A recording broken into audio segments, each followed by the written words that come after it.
ನಮ್ಮ ದೇವರು ಕರ್ತನಾದ ಯೇಸು ಕ್ರಿಸ್ತನ ನಾಮದಲ್ಲಿ ಅನುದಿನದ ಆಹಾರ ಪ್ರಿಯರಿಗೆ ಪ್ರೀತಿಯ ಶುಭಾಶಯಗಳು.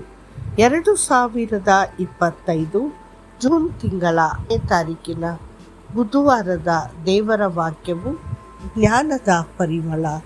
ಕ್ರಿಸ್ತನಲ್ಲಿ ನಮ್ಮನ್ನು ಯಾವಾಗಲೂ ಜಯೋತ್ಸವದತ್ತ ನಡೆಸುತ್ತಾ ನಮ್ಮ ಮೂಲಕ ಆತನ ಜ್ಞಾನದ ಪರಿಮಳವನ್ನು ಎಲ್ಲೆಡೆ ಹರಡುವ ದೇವರಿಗೆ ಸ್ತೋತ್ರ. 2 ಕೊರಿಂಥದವರಿಗೆ 2:14. ಕ್ರಿಸ್ತನ ಜ್ಞಾನದ ಸುಗಂಧವು ಅದ್ಭುತ ಮತ್ತು ಅಮೂಲ್ಯವಾದ ಸುವಾಸನೆಯಾಗಿದೆ. ಇದು ಅಪರೂಪ, ಶ್ರೀಮಂತ ಮತ್ತು ಮಹಿಮೆಪಡಿಸುವಂತಿದೆ. ದೇವರು ನಮ್ಮ ಮೂಲಕ ಈ ಸುಗಂಧವನ್ನು ಎಲ್ಲೆಡೆ ಹರಡುತ್ತಾನೆ. ಅಪೊಸ್ತಲನಾದ ಪೌಲನು ಈ ಸತ್ಯದಲ್ಲಿ ಸಂತೋಷ ಪಡುತ್ತಾ ದೇವರಿಗೆ ಸ್ತೋತ್ರ, ನಮ್ಮ ಮೂಲಕ ತನ್ನ ಜ್ಞಾನದ ಸುಗಂಧವನ್ನು ಎಲ್ಲೆಡೆ ಪ್ರಕಟಿಸುತ್ತಾನೆ ಎಂದು ಹೇಳುವ ಮೂಲಕ ದೇವರನ್ನು ಮಹಿಮೆಪಡಿಸುತ್ತಾನೆ. ದಮಸ್ಕಕ್ಕೆ ಹೋಗುವ ದಾರಿಯಲ್ಲಿ ಕರ್ತನು ಸೌಲನನ್ನು ಭೇಟಿಯಾದಾಗ ನಂತರ ಅವನು ಪೌಲನಾದನು. ಅವನ ಹೃದಯದಲ್ಲಿ ಮೊದಲು ಮೂಡಿದ ಪ್ರಶ್ನೆಯೆಂದರೆ, ಕರ್ತನೇ, ನೀನು ಯಾರು? ಅಪೊಸ್ತಲರ ಕೃತ್ಯಗಳು 9:5. ಕ್ರಿಸ್ತನು ಯಾರೆಂದು ನಿಜವಾಗಿಯೂ ತಿಳಿದುಕೊಳ್ಳಲು ಇಡೀ ಜೀವಿತಾವಧಿ ತೆಗೆದುಕೊಳ್ಳುತ್ತದೆ ಮತ್ತು ಇದು ಸಾಕಾಗುವುದಿಲ್ಲ.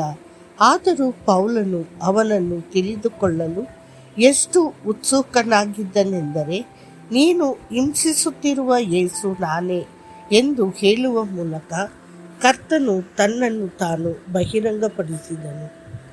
ದೇವರು ಪ್ರೀತಿಯುಳ್ಳವನು, ಕರುಣಾಳುವು, ಬೆಳಕು, ದಾರಿ, ಬಾಗಿಲು, ಸತ್ಯ ಮತ್ತು ಜೀವನ. ಅದೇ ಸಮಯದಲ್ಲಿ ತನ್ನ ಜನರು ಬಳಲುತ್ತಿರುವಾಗ ಬಳಲುವವನು ನಾನೇ ಎಂದು ಅವನು ಬಹಿರಂಗಪಡಿಸಿದನು. ಎಂತಹ ಆಳವಾದ ಬಹಿರಂಗಪಡಿಸುವಿಕೆ! ಆದರೆ ಪೌಲನು ಕೇವಲ ಒಂದು ಪ್ರಕಟಣೆಯೊಂದಿಗೆ ನಿಲ್ಲಲಿಲ್ಲ. ಅವನು ಕ್ರಿಸ್ತನನ್ನು ಹೆಚ್ಚು ಆಳವಾಗಿ ತಿಳಿದುಕೊಳ್ಳಲು ಆತುರಿಯುತ್ತಿದ್ದನು. ಅದಕ್ಕಾಗಿಯೇ ಅವನು ಹೀಗೆ ಹೇಳುತ್ತಾನೆ, ನನ್ನ ಕರ್ತನಾದ ಕ್ರಿಸ್ತ ಯೇಸುವಿನ ಜ್ಞಾನದ ಶ್ರೇಷ್ಠತೆಗಾಗಿ ನಾನು ಎಲ್ಲವನ್ನೂ ನಷ್ಟವೆಂದೆಣಿಸುತ್ತೇನೆ. ನಾನು ಆತನನ್ನು, ಆತನ ಪುನರುತ್ಥಾನದ ಶಕ್ತಿಯನ್ನು ಮತ್ತು ಆತನ ಬಾಧೆಗಳ ಪಾಲುಗಾರಿಕೆಯನ್ನು ತಿಳಿದುಕೊಳ್ಳುವೆನು. ಫಿಲಿಪ್ಪಿಯವರಿಗೆ 3:8 ಮತ್ತು 10. ದೇವರ ಪ್ರಿಯ ಮಕ್ಕಳೇ, ನೀವು ಕ್ರಿಸ್ತನನ್ನು ತಿಳಿದುಕೊಳ್ಳಲು ಹೆಚ್ಚು ಅಪೇಕ್ಷಿಸಿದಷ್ಟು ನೀವು ಆತನಿಗೆ ಆಹ್ಲಾದಕರವಾದ ಪರಿಮಳವಾಗುತ್ತೀರಿ. ಅಪೊಸ್ತಲನಾದ ಪೇತ್ರನು ಬರೆಯುತ್ತಾನೆ, ಆತನ ದೈವಿಕ ಶಕ್ತಿಯು ನಮ್ಮನ್ನು ಕರೆದಾತನ ಜ್ಞಾನದ ಮೂಲಕ ಜೀವಕ್ಕೂ ದೇವಭಕ್ತಿಗೂ ಸಂಬಂಧಿಸಿದ ಎಲ್ಲವನ್ನೂ ನಮಗೆ ದಯಪಾಲಿಸಿದೆ. 2 ಪೇತ್ರ 1:3. ಕ್ರಿಸ್ತನ ಜ್ಞಾನದ ಮೂಲಕ ಬರುವ ಆಶೀರ್ವಾದಗಳು ಅಪಾರ. ಅದರ ಮೂಲಕ ನಾವು ಜೀವನ ಮತ್ತು ದೈವಭಕ್ತಿಗೆ ಬೇಕಾದ ಎಲ್ಲವನ್ನು ಪಡೆಯುತ್ತೇವೆ. ನಾವು ಆತನ ದೈವಿಕ ಶಕ್ತಿಯಲ್ಲಿ ಪಾಲ್ಗೊಳ್ಳುತ್ತೇವೆ ಮತ್ತು ಶಾಶ್ವತವಾದ ಜೀವನವನ್ನು ಪಡೆಯುತ್ತೇವೆ. ನಾವು ಈ ಜ್ಞಾನದಲ್ಲಿ ಬೆಳೆಯದಿದ್ದರೆ ನಾವು ಫಲಪ್ರದರಾಗುವುದಿಲ್ಲ ಮತ್ತು ನಿಷ್ಪರಿಣಾಮಕಾರಿಯಾಗುತ್ತೇವೆ ಎಂದು ಶಾಸ್ತ್ರವು ಎಚ್ಚರಿಸುತ್ತದೆ. ಯಾಕೆಂದರೆ ಇವು ನಿಮ್ಮಲ್ಲಿದ್ದು ಹೇರಳವಾಗಿದ್ದರೆ ನಮ್ಮ ಕರ್ತನಾದ ಯೇಸು ಕ್ರಿಸ್ತನ ಜ್ಞಾನದಲ್ಲಿ ನೀವು ಬಂಜೆಯೂ ಅಲ್ಲ, ಫಲವಿಲ್ಲದವರೂ ಅಲ್ಲ. 2 ಪೇತ್ರ 1:8. ಆತನನ್ನು ತಿಳಿದುಕೊಂಡ ನಂತರ ಹಿಂತಿರುಗುವುದರ ವಿರುದ್ಧವೂ ಅದು ಎಚ್ಚರಿಸುತ್ತದೆ.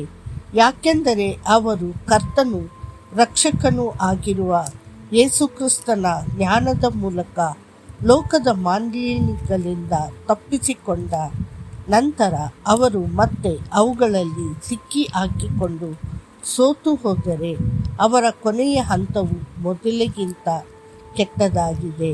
2 ಪೇತ್ರ 2:20. ದೇವರ ಪ್ರಿಯ ಮಕ್ಕಳೇ, ನೀವು ಕರ್ತನನ್ನು ಹೆಚ್ಚು ನಿಕಟವಾಗಿ ತಿಳಿದುಕೊಳ್ಳಲು ಪ್ರಯತ್ನಿಸುತ್ತೀರಾ?